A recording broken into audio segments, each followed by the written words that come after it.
Hello and welcome for another video. For this video we have a Nintendo DS Lite. As you can see, I can power on the Nintendo DS Lite, but I can't power off. It's very weird problem, also very easy to fix. So if you have a Nintendo DS Lite that cannot power off, this is a solution.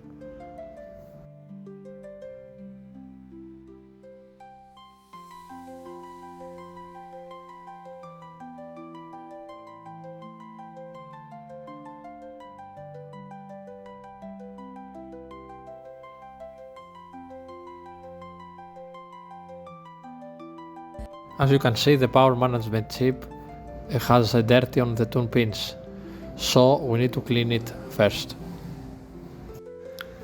Always clean with IPA and always it must be 99%. Thank you for being here. So if you like the video, don't forget to like and subscribe.